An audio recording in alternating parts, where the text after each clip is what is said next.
قرب قیامت کی 10 بڑی علامت میں سے ایک علامت دجال کا ظاہر ہونا بھی ہے۔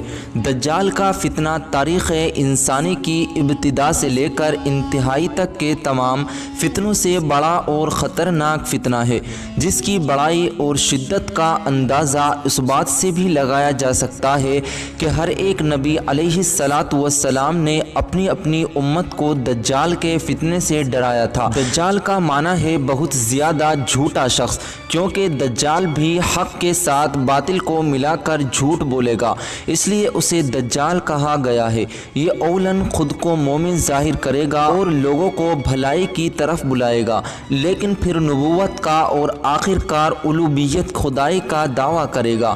امام محمد بن احمد قرطبی رحمۃ اللہ علیہ فرماتے ہیں، دجال اور قرب قیامت اس کے ظاہر ہونے پر اعتقاد رکھنا برحق، اور یہی اہل سنت بالعموم فقہائے اکرام اور محدثین اعظام کا مسلک ہے۔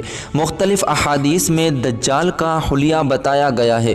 ان تمام کو سامنے رکھنے سے دجال کا جو حلیہ سامنے آتا ہے وہ یہ ہے کہ دجال ایک جوان مرد ہوگا، دراز قد اور ایک آنکھ سے کانا ہوگا، اور کانی آنکھ ایسی ہوگی جیسے پھولا ہوا انگور ہو، جبکہ اس کی ایک آنکھ خون آلود ہوگی۔ اس کا سینہ چوڑا اور ذرا سا اندر کی طرف دھسا ہوا ہوگا۔ دجال کی پیشانی چوڑی ہوگی اور دونوں آنکھوں کے درمیان کافر لکھا ہوا ہوگا، جسے ہر مسلمان پڑھ سکے گا، چاہے اسے پڑھنا آتا ہو یا نہ آتا ہو، اور اس کے بال گھنگرالو ہوں گے۔ دجال کے نکلنے سے پہلے دنیا کی بہت بری حالت ہوگی، جیسا کہ احادیث مبارکہ کے مضامین سے پتہ چلتا ہے کہ اس کے نکلنے سے 3 سال پہلے ہی دنیا میں عام قحط پھیل جائے گا۔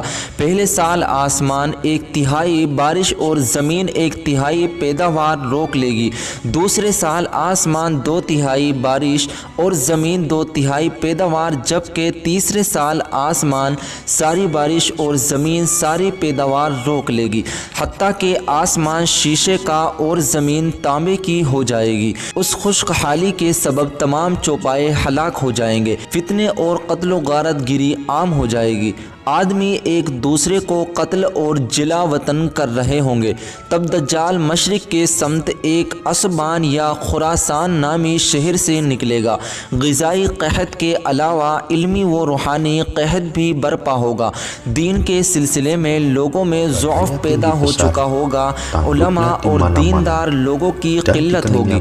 دجال زمین پر 40 دن رہے گا، جن میں سے ایک دن 1 سال کے برابر، ایک دن 1 ماہ کے برابر اور ایک دن 1 ہفتے کے برابر، جبکہ باقی ایام سال کے عام دنوں کی طرح ہوں گے۔ اس مدت میں دجال اپنے گدھے پر سوار ہو کر ساری دنیا کا چکر لگائے گا۔ گدھے کا جوتا جسم اتنا بڑا ہوگا کہ دونوں کانوں کا درمیانی فاصلہ 40 ہاتھ کے برابر ہوگا، اور اس کے گدھے کے رفتار کا یہ عالم ہوگا کہ 1 قدم اٹھائے گا تو 1 میل کی مسافت طے کر پائے گا، اور روئے زمین کا کوئی میدانی، صحرائی اور پہاڑی علاقہ ایسا باقی نہیں بچے گا جہاں وہ نہ جائے۔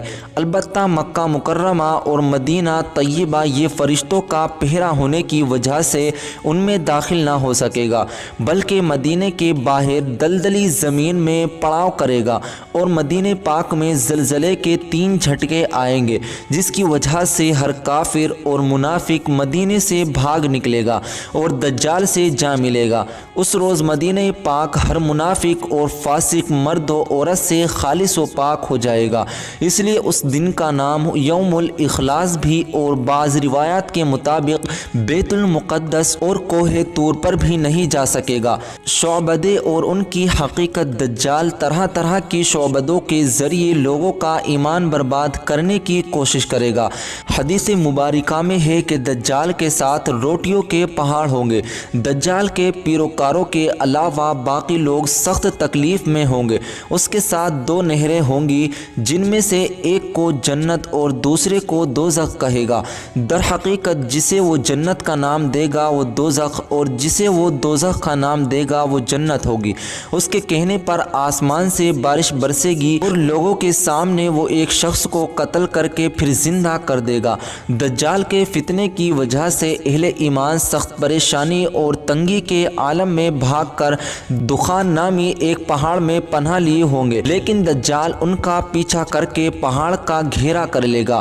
اہل ایمان سخت بھوک اور تکلیف میں مبتلا ہوں گے۔ تب اللہ پاک حضرت سیدنا عیسیٰ علیہ السلام کو نازل فرمائے گا۔ حضرت سیدنا عیسیٰ علیہ السلام کو دیکھتے ہی دجال ایسے گھلے گا جیسے پانی میں نمک گھلتا ہے، اور آپ علیہ السلام دجال کو مقام لدہ پر قتل کریں اور اس کے پیروکاروں میں سے کسی ایک کو بھی زندہ نہ چھوڑیں۔